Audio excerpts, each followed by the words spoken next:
Hello students, welcome to this class. Today we are going to talk about pronunciation. Pronunciation means the way of producing the sounds of a language.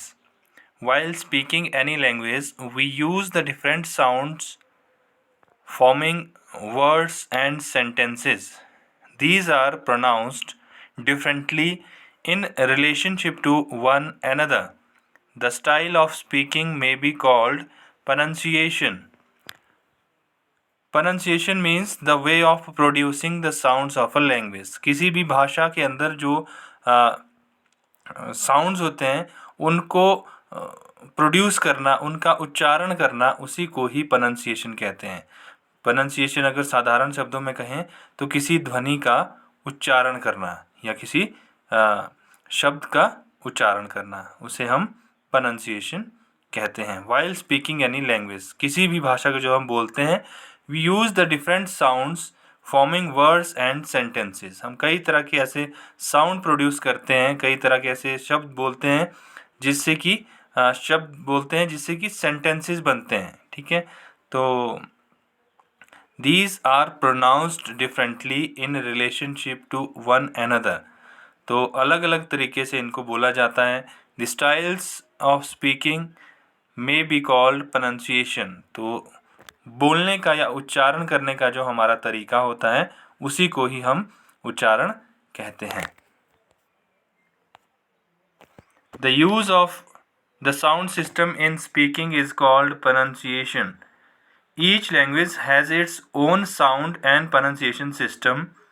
तो हर भाषा में अपना एक sound system होता है और pronunciation का system होता है कि जो ध्वनियाँ वहाँ हर भाषा में बोली जाती है, किस तरह से बोली जाती है, वो अपना एक हर भाषा में सिस्टम या अपनी व्यवस्था उसकी होती है. Good pronunciation is an ornament to the speech and a passport to the culture society.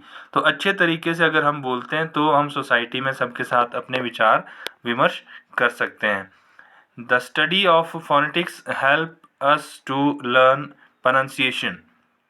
तो स्टडी ऑफ फोनेटिक्स जो साउंड सिस्टम्स है उसको अगर हम स्टडी करते हैं तो प्रोनंसिएशन को करने में हमें कोई भी दिक्कत नहीं आती है.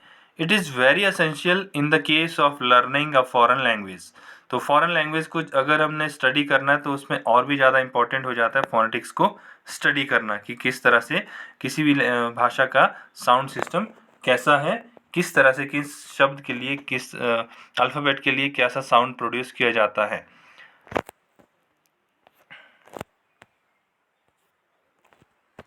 Now objectives of teaching pronunciation. Pronunciation को टीच करने का अब हमारा ऑब्जेक्टिव क्या होता है, अब हम उसके बारे में बात करेंगे. Producing of correct sound. तो शुद्ध और सही साउंड को प्रोड्यूस करना विद प्रॉपर स्ट्रेस. प्रॉपर उसमें स्ट्रेस होना चाहिए, intonation, rhythm, fluency and pause. तो जो भी साउंड हम प्रोड्यूस करते हैं उसमें प्रॉपर तरीके से स्ट्रेस दिया जाए, इंटोनेशन किस तरह से हमने रिदम लय के साथ बोलना है, फ्लुएंसी हमारी कैसी होनी चाहिए, प्रॉपर पॉजिंग हमारी होनी चाहिए. तो ये सब चीज़ें प्रोनंसिएशन को टीच करके हम सिखा सकते हैं. Cultivation of Audible and intelligible pronunciation. तो इस तरह से हमने बोलना है जो दूसरे को सुनाई भी दे और समझ भी आ जाए. इस तरह से हमने स्टूडेंट्स को बोलने के काबिल बनाना है. ये टीचिंग ऑफ प्रोनंसिएशन या टीचिंग प्रोनंसिएशन का ऑब्जेक्टिव होता है. Developing good speech manners with impressive postures and gestures. Developing good speech manner. तो अच्छे तरीके से कैसे बोला जाता है और इम्प्रेसिव हमारे पोस्चर्स कैसे, जो हमारा हाव भाव है वो कैसे होंगे जब हम बातचीत करते हैं, तो वो चीज़ भी इसमें सिखाई जाती है. Cultivation of the habit of speaking long sentences and speaking for a long time correctly.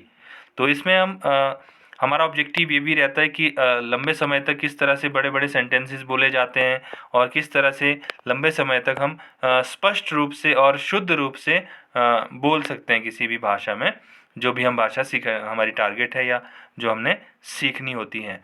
तो उसमें हम बच्चों को इस तरह से कैपेबल बनाते हैं. तो ये प्रोनंसिएशन को टीच करने का एक ऑब्जेक्टिव होता है। Now measures to improve pronunciation, कौन से ऐसे तरीके हैं जिससे हम प्रोनंसिएशन को इम्प्रूव कर सकते हैं। जो भी उच्चारण हमारा है, अगर उसमें कोई दोष है या दोष को हमने दूर करना है, उनको कैसे कर सकते हैं, या अगर कोई सीख रहा है तो कैसे वो अपने प्रोनंसिएशन को इम्प्रूव कर सकता है। तो उसके लिए हमारे पास है जैसे oral training. In order to improve the pronunciation of the students, the teacher should provide enough oral practice of language materials. तो ओरल ट्रेनिंग बच्चों को ज़्यादा से ज़्यादा मिलनी चाहिए ताकि वो भी कुछ बोल सकें और बोलने की प्रैक्टिस कर सकें। Use of audio visual aids while teaching English speech, the teacher should be aware of the value of audio visual aids. These aids are linguaphone, gramophone, tape recorder, radio, sound, film, etc. Now, explanation of English sounds. The teacher should teach the exact nature of English speech sounds, the places of articulation by explaining on the blackboard and by giving practical demonstration. तो practical demonstration अगर teacher करता है तब भी ज़्यादा improvement होती है, और टीचिंग एड्स को ज़्यादा से ज़्यादा अगर हम यूज़ करेंगे तो प्रोनंसिएशन को इम्प्रूव किया जा सकता है। Oral activities like questioning, answering, reading allowed, reciting, debating etcetera should be encouraged among pupils. तो ओरल एक्टिविटीज़ जो इसमें हमने अभी बात की, ये भी काफ़ी हेल्प करती है प्रोनंसिएशन को इम्प्रूव करने में।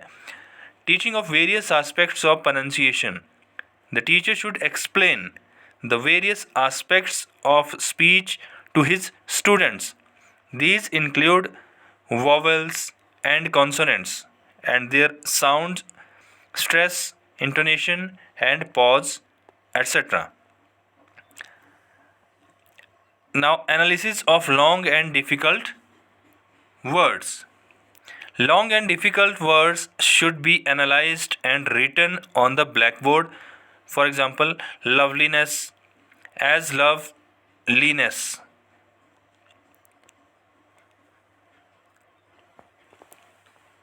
So, analysis of long and difficult words helps students to pronounce properly.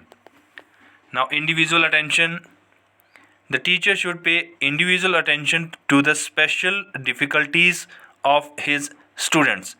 तो हर बच्चे की अपनी एक ज़रूरत होती है, इसलिए टीचर को चाहिए कि वो बच्चे की ज़रूरत के हिसाब से उसको अटेंशन दे, उसकी जो भी प्रोनंसिएशन है उसको इम्प्रूव करने के लिए वो उसे पर्सनली उसकी तरफ ध्यान दे ताकि उसमें इम्प्रूवमेंट हो सके। यहाँ कुछ तरीके बताए गए हैं कि कैसे प्रोनंसिएशन को हम परफेक्ट बना सकते हैं। लिसन टू योर सेल्फ, अपने आप को हमने बार बार सुनते रहना है कि हम किस तरह से बोल रहे हैं, उच्चारण कर रहे हैं। Firstly we should listen our self.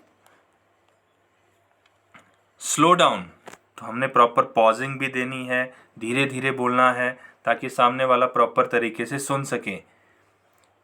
Picture it, या जो हम बोल रहे हैं उसको हमने लिखना भी है, तो लिखेंगे उससे हमें और भी ज़्यादा पता चलेगा कि किस तरह से उसकी स्पेलिंग्स कैसी है, किस तरह से उसका सिलेबल है, थोड़ा थोड़ा उसको तोड़ के कैसे हम उसको प्रोनाउंस शब्द को करते हैं।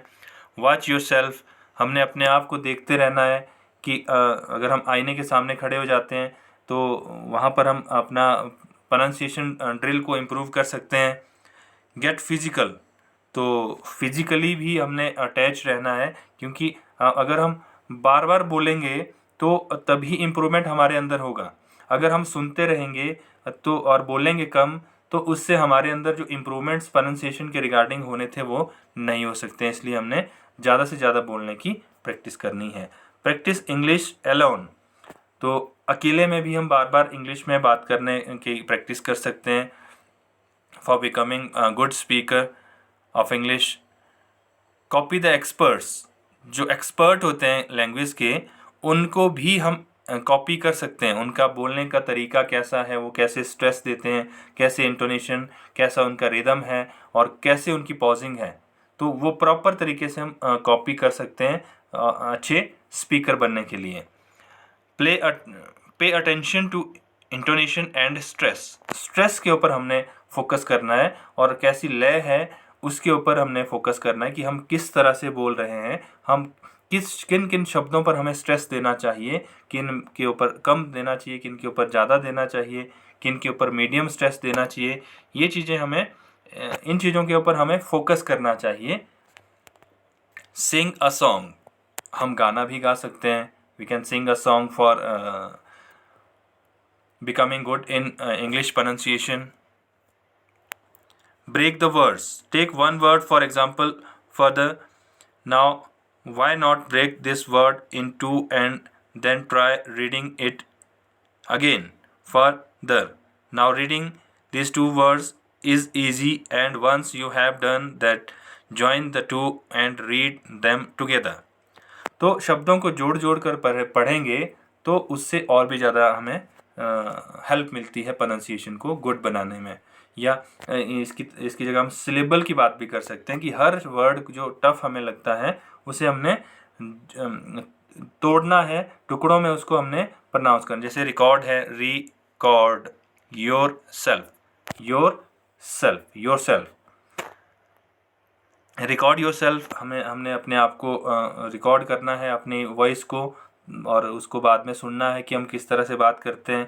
The best way to of finding out your mistakes and eventually improving on them is to record yourself when you speak English.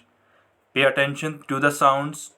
Many words are spelled differently from the way they are pronounced.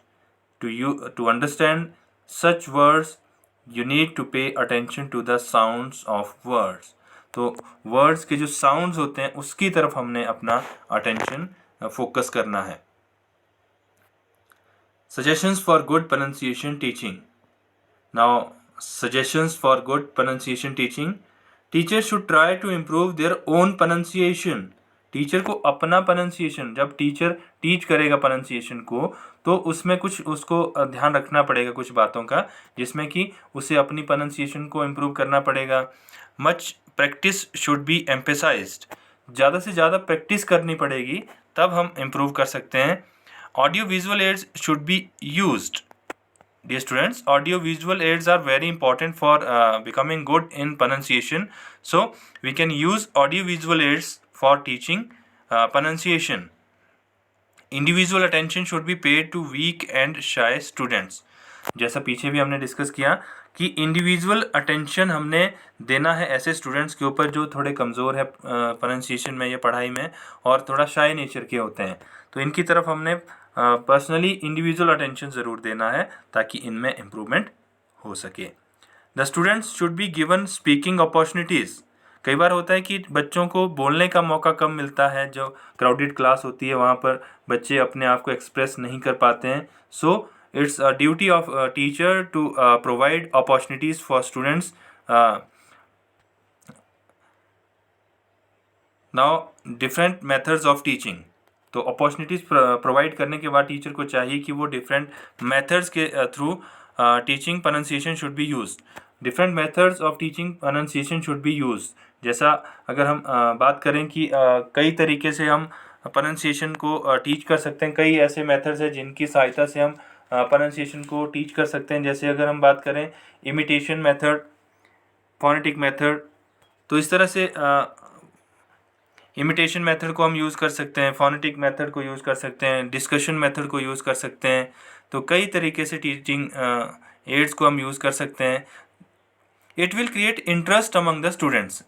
ये teaching methods differently अगर हम use करते हैं, अलग अलग use करते हैं, तो उससे बच्चे का इंटरेस्ट बढ़ेगा उस पर्टिकुलर टीचिंग की क्लास में.